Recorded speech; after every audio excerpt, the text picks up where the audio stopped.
Welcome to Full Moon's Videozone. I hope you enjoyed Trancers 4. As you know, with the coming attraction, we also shot Part 5 at the same time.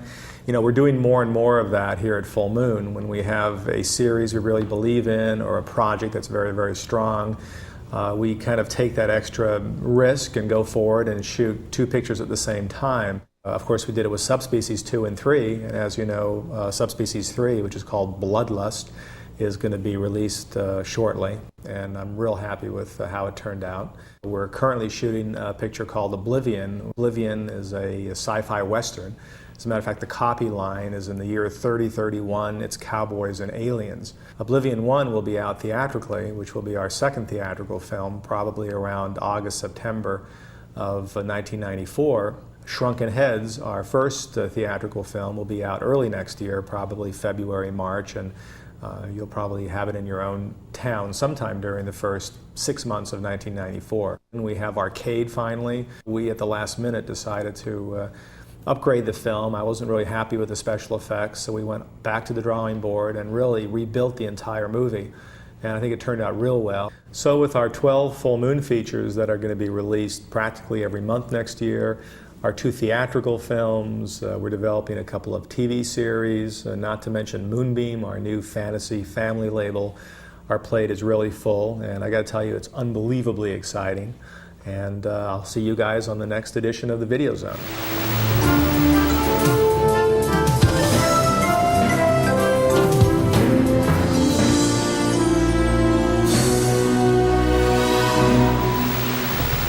Journey with Jack Death and Full Moon Entertainment as they propel you into another dimension with Trancers 4. Good friends! Director David Nutter brings the new dimension into perspective. You know, this is Jack Death and the land of Robin Hood, so yeah, that's definitely taking something you're not used to. It's a situation when you go back in time, that's one thing, but when you go to a whole other world and a whole other dimension, and this far back in time, so to speak, it's something else. Really the ultimate fish out of water story, which is really what this is. To emphasize this, the production values were carefully considered. We didn't want to make people think that it was just another time, but we also wanted to make people think that it was another world as well. So the important things, of course, were the wardrobe, the costuming, the people, giving them that air of regalness with respect to the noble Trancers. Where in the hell am I? You do not know? You're quick, you know that. Creating this other world is famed comic book writer Peter David. I'm the writer. No! Yeah. I was really impressed when I read the script because I think it's a good action-adventure story. I think that it's really a terrific script. My storyline is amazing. This is the most unique and the most interesting one so far. You're saying it's my future to climb up on a cliff and get struck by lightning?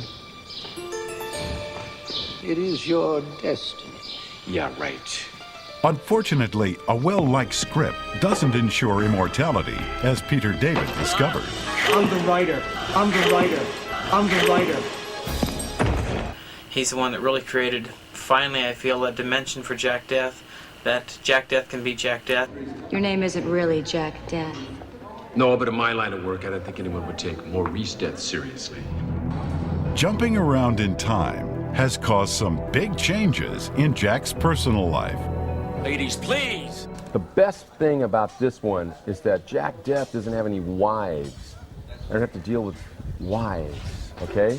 Helen Hunt is on a series somewhere making $1 million an hour, and I'm in Romania doing this movie. You know, there's this woman where I come from, Lyra, and I would have loved it if she would be more like you. So instead, I wind up trying to get you to be more like her. Tim is such a wonderful actor, and he really is Jack Death. He puts on that raincoat, he comes and turns into Jack Death magically. It's no wonder that Thomerson has got the character down. I mean, I've been doing Jack Death for 9 years now. 9 years! And then you walk forward. After that long, Tim is happy for the change of pace that Trancers 4 and 5 brings. It's real interesting to have Jack Death the cigarette-smoking, gun-toting, trench-coat guy, being thrown in the middle of this medieval sort of metaphysical weirdness. And that's what's fun about it for me. Really? In this medieval world, Jack meets up with some interesting and deadly people. I'm the writer. Like Trancers ruler Caliban. Caliban definitely is the ultimate ruler of this parallel universe. And I don't think of Caliban as a bad guy, because his dynasty is at stake. The future of his people are at stake by this Jack Death. Your arrow, Will said. The last thing in this world that you wanted was for me to notice you. And now that I have, you're dead. Caliban and the nobles have not chosen to be the way they are. They're born this way. So it's not their fault. This is a momentous occasion. This is the night. Cut. My son rings the bell. Caliban's son Prospero doesn't have such a high opinion of his Trancer heritage. I cannot do this, Father. I will not. This is a necessary part of our life. So we need to feed. And for him to reject it is a total slap in the face for our way of life. Have you checked out these babes? One person who does not deny his Trancer heritage is Lucius. Then you shall die. It's been a real pleasure playing the bad guy to Prospero. Because I make his life very difficult. Shall die. Couldn't get his throat. All right. I don't think it was noticeable, honestly. Actor and stunt coordinator Jeff Moldovan orchestrates the fight scenes for Trancers 4 and 5. If you keep your wrist cocked exactly like this, the sword should never come further than that. Okay. I don't believe in improv fight scenes. I mean, each one should be rehearsed and staged. The illusion of combat is much stronger normally than the reality of combat, so I use that a lot. Here he is now, Jeff.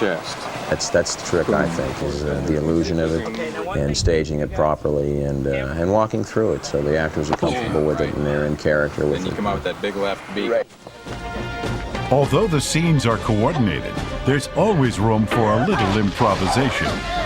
It's hard to sell any kind of hits upside down, focus, and everything else. But a grab or a bite, and whatever you like.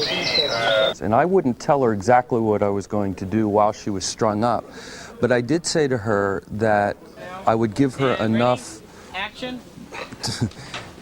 impetus to want to kill me. And I think we did that. Starting to feel very vulnerable. The hanging upside down was actually, it was quite thrilling, and I enjoyed it. It was very intense for me. I don't think I've ever felt more blood pumping, especially when he comes around behind and he grabbed me in my thigh and grabbed my head and pulled my hair up to his face, and I had no idea, exactly what he was going to do. So every take was different, but every take I think had interesting nuances with a lot of flavor, and it turned out good. I got him in the face. He was the one that was bleeding after we got done.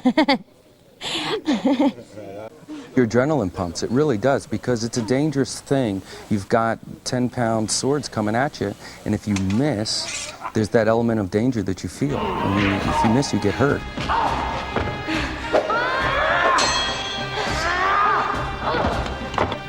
It's obvious from her fighting skills that Terry spent a lot of time working with her sword. I sleep with my sword every night. Sentiamo questa qua. Togliamo il... Well, then let me kill him at least. Sometimes, though, the pressures of sword fighting can become too much. I can't. I have to kill him. I have to kill somebody.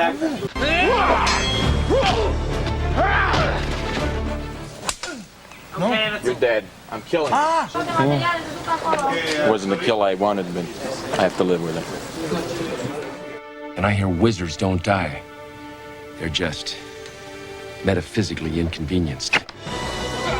Don't be metaphysically inconvenienced by missing Trancers 5.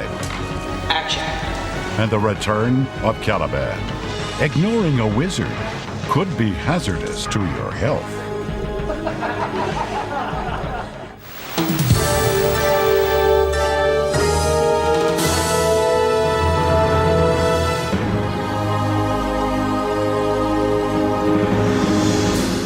My character went through a lot of changes from the second one to the third one, and I love the way she changed. Because for me, I got to go from being really kind of scared and not knowing what I was doing and just being really kind of timid to really being somebody who was taking action, who, you know, it was much stronger, and it was much more fun. So for me, the sister relationship was so strong. I mean, I have so much love for my own sisters that I love that relationship, the sister relationship with Denise's character. To me, the country, I could best describe it by saying it's contradiction. I mean, some of it was the most beautiful countryside I have ever seen in my life, and some of it was the poorest, saddest, dirtiest that I had ever seen. It was constantly both sides, but I found that fascinating. I didn't have a problem with the food. In fact, I had a really easy time with the food, which was sort of a constant joke between me and Denise, because we seemed to never have a problem eating. But honestly, we were gone, you know, almost 4 months, and I'd say the last few weeks I started to really feel like now I miss my own house, I miss my friends, I miss my family, and you know, that started to wear on me. Pamela and Anders are both wonderful actors, and they were very helpful in, you know, there's in the second one there was one scene that I have with Mummy, and where she comes at me and grabs my hair and everything, and she was very kind and wanting to be gentle, and I just, you know, say the worst things you could say to me, and you know, go for it, pull my hair, I want you to. And with that, with seeing this, you know, awful thing coming at me, and then her really feeling that it was okay to, you know, pull me the way she wanted to, it was scary. In fact, I had nightmares in Romania a lot, because my imagination is so intense that I really start to believe the things that I'm reading or that I'm going through. It starts to become kind of a part of me.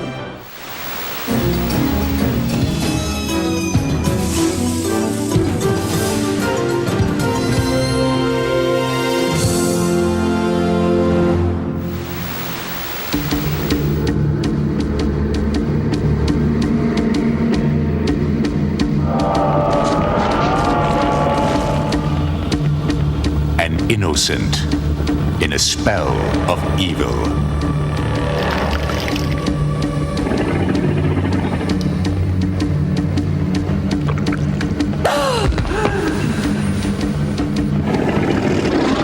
You can't destroy me, Michelle.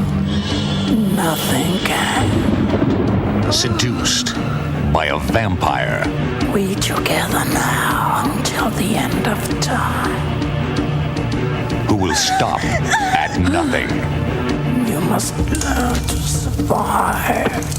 To possess. You promised you would teach me everything. His prey. Reach out with your senses. Body. And soul. Take him.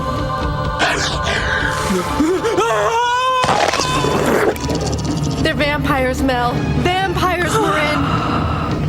Now, to save her sister. You're so cold. You're dead.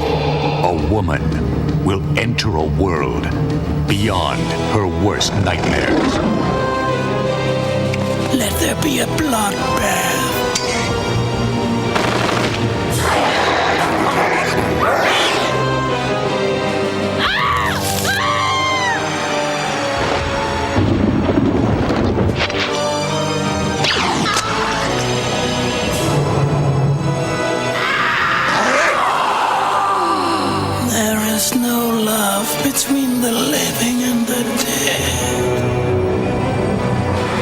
Blood Bloodlust, Subspecies 3.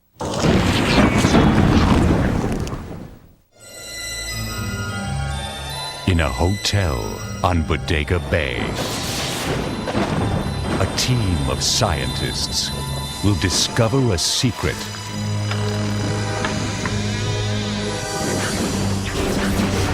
beyond their imagination. For the moment, the secret of my magic and my puppets is safe.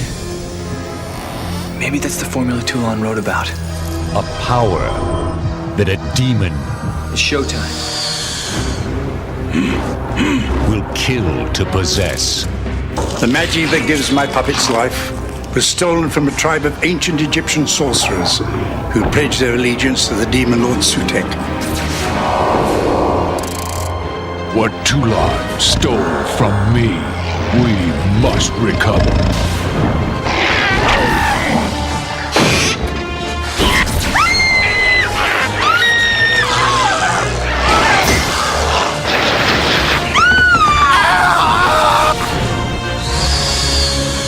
Now, their only hope lies in Andre Toulon's deadliest puppet.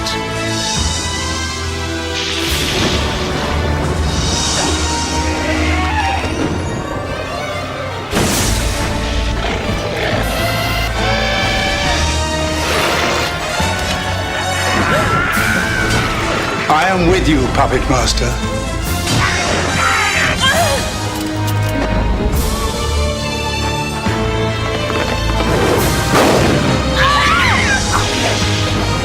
Puppet Master 4, The Birth of Decapitron.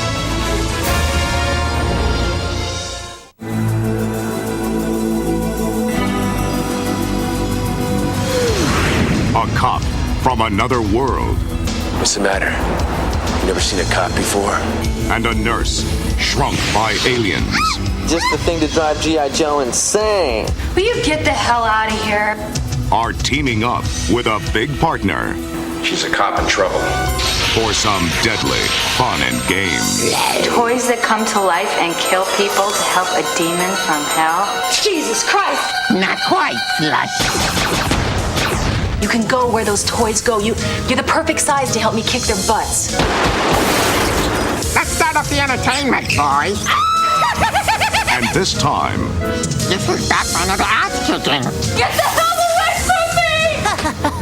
they're picking on someone their own size. Gosh, guys, this is the best bachelor party a guy could ever ask for. Hey, hey!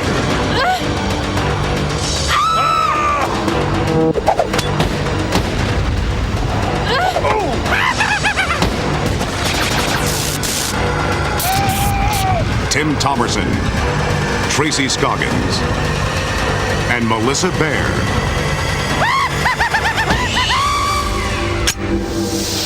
Pop goes the weasel. Doll Man versus the demonic toys. You love it. It's really gonna tear you up.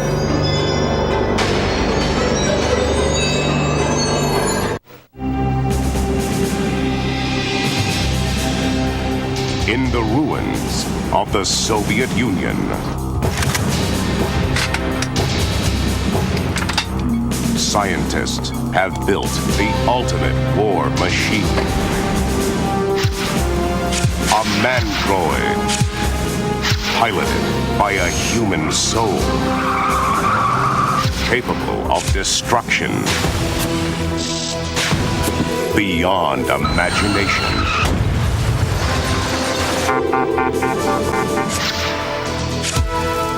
If you're handing the Mandroid unit over to the United States, I'll make sure they know who really built it. It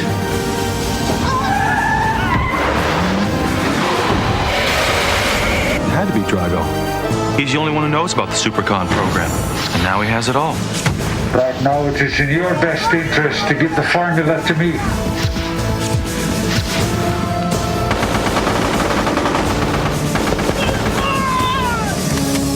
Let's go.